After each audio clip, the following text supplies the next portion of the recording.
Hi, everyone. I'm Hannah, and I want to tell you about the time when my life took a surprising turn. I was 25 years old, working as an accountant at a company where I met Tom. Tom was the head of the marketing department, a pretty serious guy, but with a charm that was hard to miss. At first, Tom and I were just colleagues. We exchanged polite hellos and discussed work stuff now and then. He was always busy, and I was too focused on my tasks to think much about him. But things changed at one of our company parties. It was one of those annual events where everyone let loose a little. The party was lively, with music blasting and people dancing everywhere. I wasn't much of a dancer, so I decided to take a break on the balcony, away from the noise.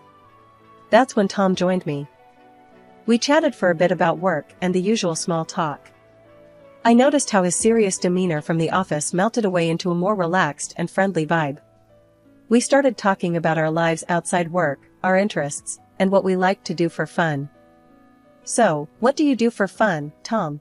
I can't imagine you being anything but serious, I teased. He laughed. Well, I enjoy hiking and playing the guitar. I guess I'm not all work and no play after all.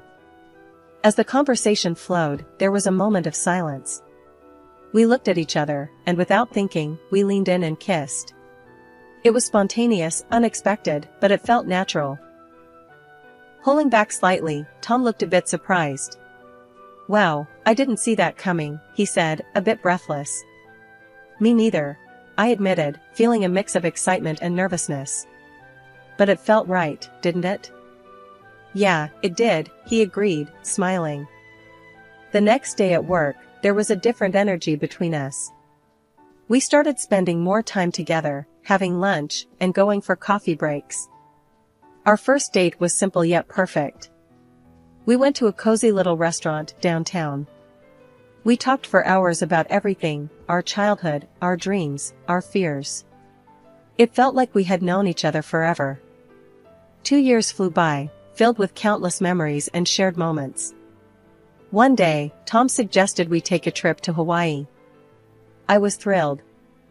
Little did I know, he had something big planned. On the last evening of our trip, as the sun set on the beautiful beach, Tom got down on one knee and pulled out a ring. Hannah, you've made me happier than I ever thought possible. Will you marry me? I was overwhelmed with emotion. Yes, Tom, I will. I said, tears of joy streaming down my face. We returned home, and the preparations for our wedding began. It was a whirlwind of excitement and planning. Tom introduced me to his parents, Nancy and John. They were a kind and welcoming couple, and I felt instantly at ease with them. We had a simple wedding, but filled with lots of laughter and joy, especially thanks to Tom's huge, fun-loving family. I never knew he had so many relatives who loved to party. After the wedding, Tom moved into my house, the one I inherited from my grandfather. It wasn't huge, but it was cozy, and I loved it. Tom insisted I become a housewife, and after thinking it over, I agreed. The idea of taking care of our home and spending more time with Tom sounded nice. The first 6 months of our marriage were like a dream. We were inseparable, spending every moment together. We'd go for long walks, binge-watch our favorite shows, and just enjoy each other's company. The house felt so peaceful, and I loved making it our own little nest. Tom's parents, Nancy and John, started visiting us more often. They'd drop by unannounced, but I didn't mind too much at first. It was nice having them around, and they seemed to enjoy our company too. They often talked about their small rented apartment and how cramped it was.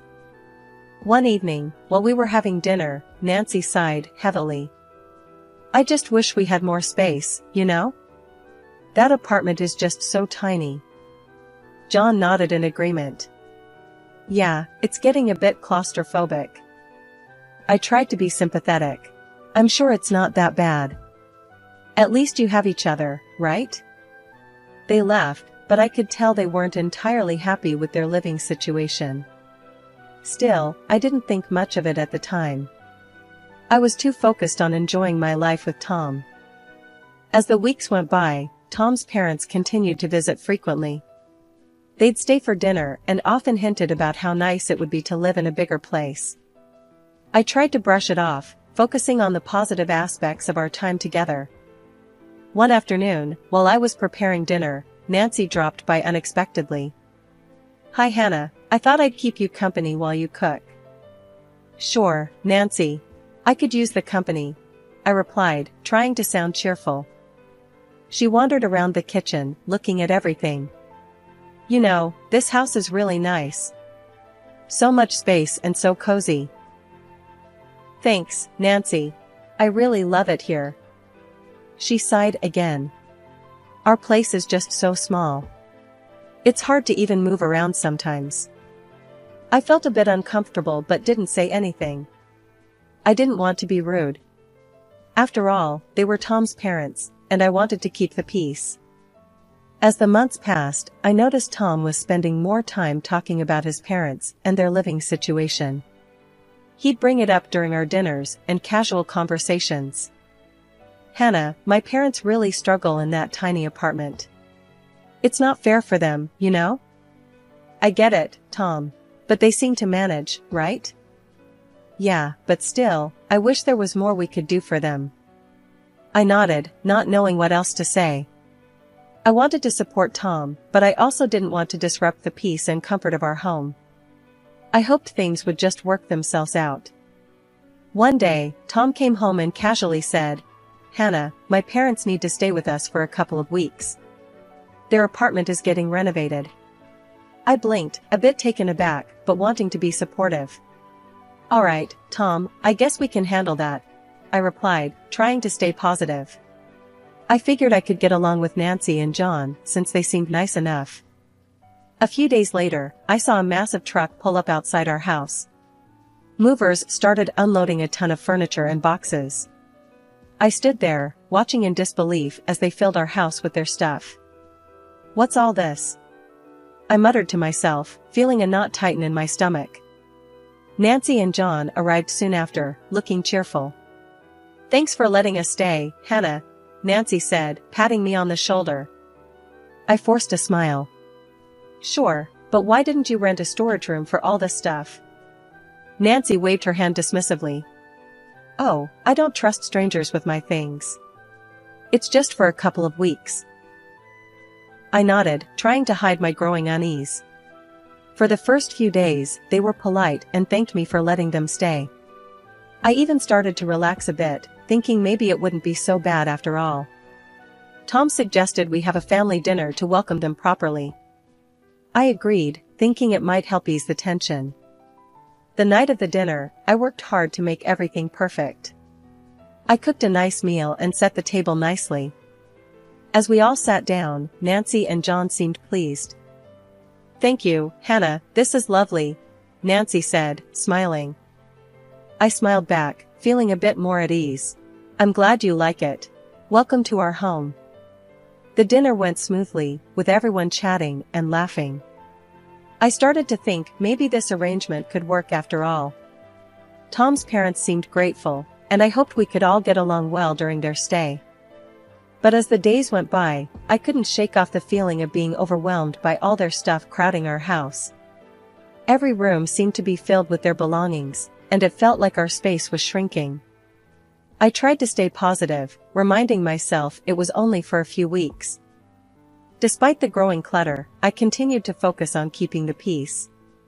I cleaned up after them, cooked their meals, and tried to be a good hostess.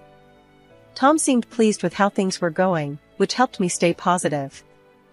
One evening, as I was cleaning up after dinner, Tom came into the kitchen. "Hannah, thanks for making this work. I know it's not easy having my parents here." I wiped my hands on a towel and smiled at him. "I'm doing my best, Tom. I just hope it's only for a couple of weeks like you said." "It will be, I promise," he assured me. I nodded, feeling a bit reassured. I hoped Tom was right and that this arrangement would be temporary. I could handle a few weeks, I told myself. As the days passed, I tried to focus on the positives. Nancy and John were generally polite and tried to be helpful in their own way. We had a few more family dinners, and I made an effort to include them in our daily routines. One morning, I decided to take a break from the house and go for a walk. I needed some fresh air and a bit of time to myself. As I walked around the neighborhood, I thought about how much our lives had changed in just a few days. When I got back home, Nancy was in the kitchen, making coffee. "Morning, Hannah. How was your walk?" "It was nice, thanks," I replied, feeling a bit more refreshed. She smiled. "Good. I'm thinking of baking some cookies later. Would you like some?" I appreciated the gesture. "Sure, that sounds great, Nancy." As I went about my day, I reminded myself that this was just a temporary situation. I could handle a few weeks of extra company and clutter. It wasn't ideal, but it was manageable. Things took a turn after a few days of my in-laws moving in. It started slowly, but soon became clear that Nancy and John were taking over our house. It began one morning when I was making breakfast. Nancy walked into the kitchen and wrinkled her nose at the spread. "Hannah, what's this? Oatmeal again? We need some real food. Bacon and eggs would be nice." I clenched my jaw, but nodded. "Fine, I'll make bacon and eggs tomorrow." The next day, I found Nancy in the living room, moving my favorite chair. "This recliner needs a better spot. Don't you think, Hannah?" I tried to keep my cool. "Nancy, please ask before moving my furniture." She just shrugged. "It's for the best, trust me." John wasn't any better. He'd park himself in front of the TV all day, snacking and leaving crumbs everywhere. I confronted him one evening. "John, can you at least use a plate? The living room's a mess." He grunted, without looking away from the screen. "Yeah, sure, whatever." I felt like I was losing control of my own home. Every day, Nancy would find something new to criticize or change. One afternoon, I caught her rearranging the kitchen cabinets. "Nancy, what are you doing?" I asked, trying to stay calm. "Oh, just organizing things better. Your system is a bit chaotic." It was getting harder to keep my patience. I talked to Tom about it that evening. "Tom, your parents are taking over. They're changing everything and making a mess." He sighed, looking annoyed. "Hannah, they're just trying to help. Can't you just let it go?" I couldn't believe his attitude. It was like he didn't care about how I felt. I decided to try and manage things on my own, hoping they'd eventually leave as promised. The next morning, Nancy decided to critique my cleaning. "Hannah, this house is dusty. Can't you do a better job?" I bit back my frustration. "I clean every day, Nancy. Maybe you could help out?" "Help out? I'm a guest here, remember?" I walked away before I said something I'd regret. I was feeling more like a maid than a hostess. John was no help either. He'd leave dirty dishes everywhere, expecting me to clean up after him. One day, I found Nancy going through my closet. "What are you doing in here?" She didn't even look guilty. "Just seeing if you have something I can borrow. We're about the same size." "Nancy, you can't just go through my things. Ask first." She huffed and walked out, muttering under her breath. I felt like I was losing my mind. Tom's lack of support made it even worse. Every time I brought up an issue, he'd brush it off. The next morning, Nancy announced she was going to redecorate the guest bedroom. "I think this room needs a new look. I'll bring in some new curtains and a bedspread." I stared at her, incredulous. "Nancy, this is my house. You can't just change everything without asking. We're just trying to make it more comfortable, Hannah. You should be grateful." I felt a wave of anger and frustration, but decided to walk away. I needed to find a way to regain control of my home and my life.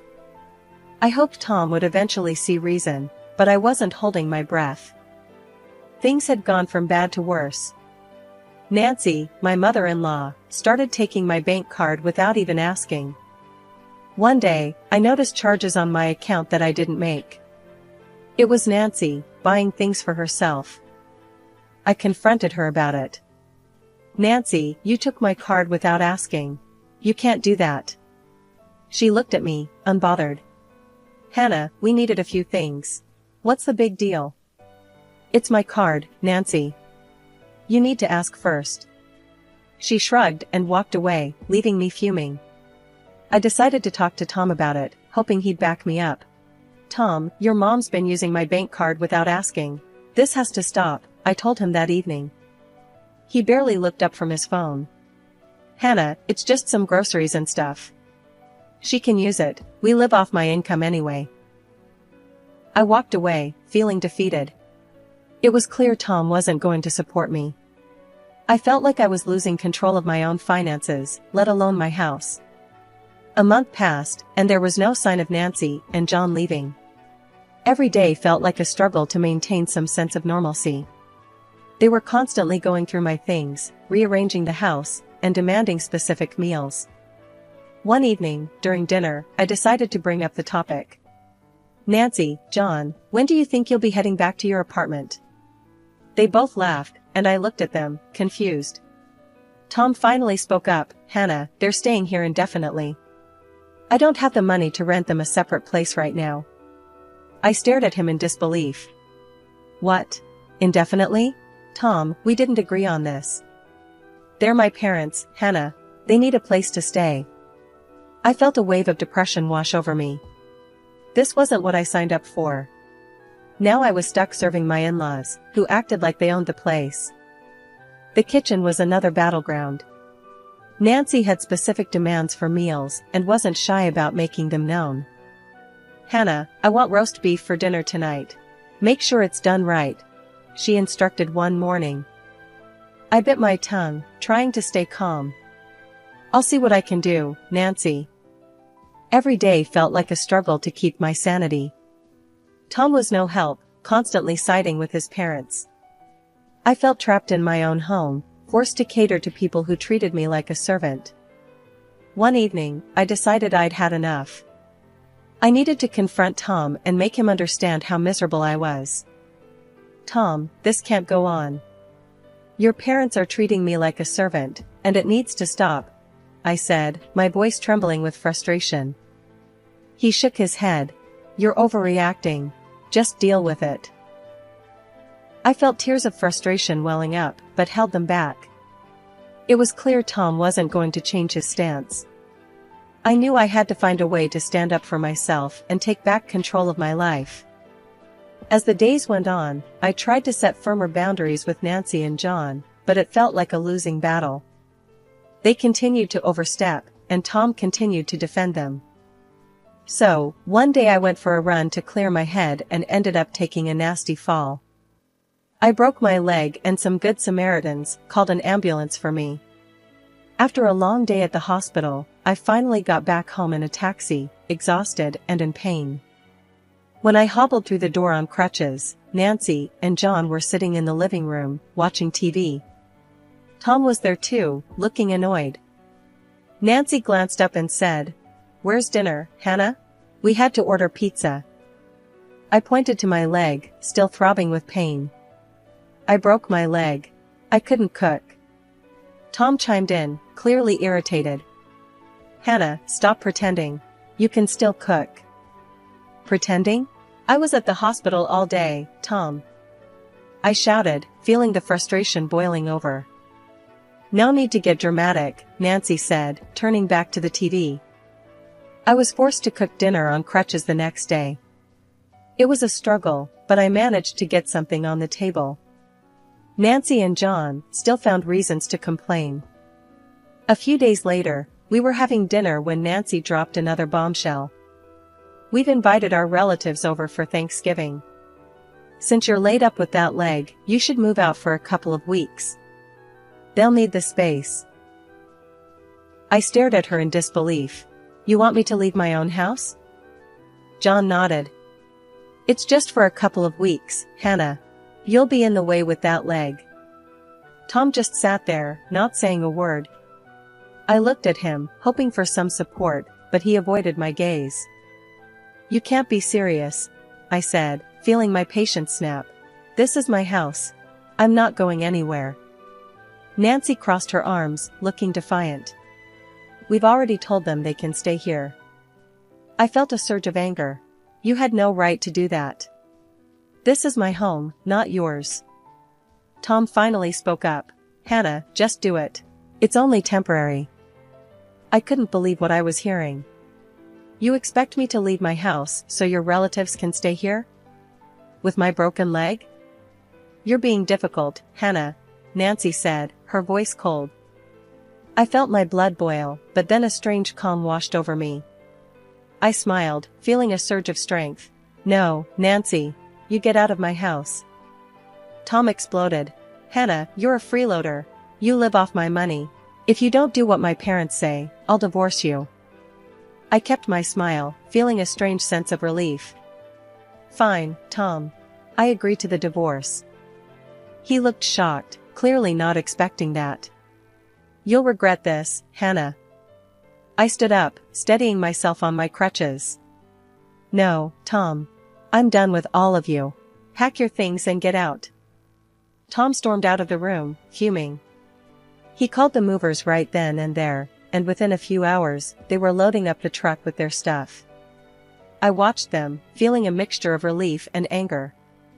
I couldn't believe it had come to this, but I knew it was the right thing to do. They drove away, leaving me standing in the doorway, my leg throbbing but my heart feeling lighter. The next morning, I wasted no time. I called a locksmith and had the locks changed on the house. I wanted no chance of them coming back. With the new locks in place, I started cleaning the house, hobbling around on my crutches. My leg was healing slowly, but I was determined to get rid of every reminder of Tom and his parents. I gathered their leftover belongings, packed them into boxes, and put them by the door for donation. It was hard work, and I had to take frequent breaks, but each time I sat down, I felt a bit more at peace. I went through each room, removing anything that reminded me of them. I wanted my house to feel like mine again, free from the chaos they had brought into my life. Just when I thought I'd finally have some peace, something unbelievable happened. I was getting ready to spend Thanksgiving alone, looking forward to a quiet day. I had just put a pie in the oven when there was a loud knock on the door. I hobbled over to the door, still a bit sore from my leg injury. When I opened it, I couldn't believe my eyes. There stood Tom, Nancy, and a bunch of their relatives, all looking way too cheerful.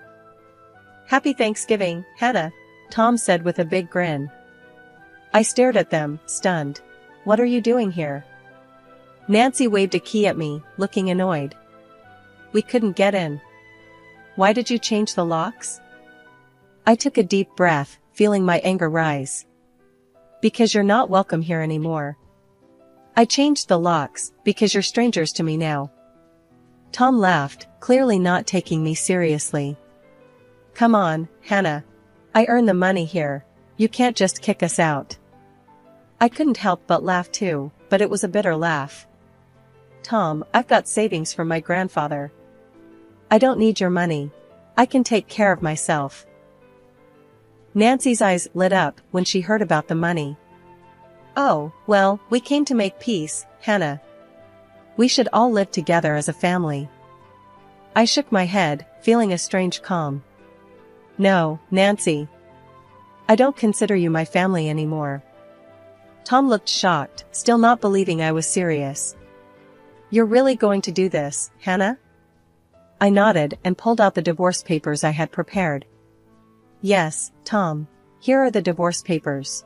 I'm done." Nancy tried to push past me. "Hannah, let's talk about this inside." I stepped in front of her, blocking the doorway.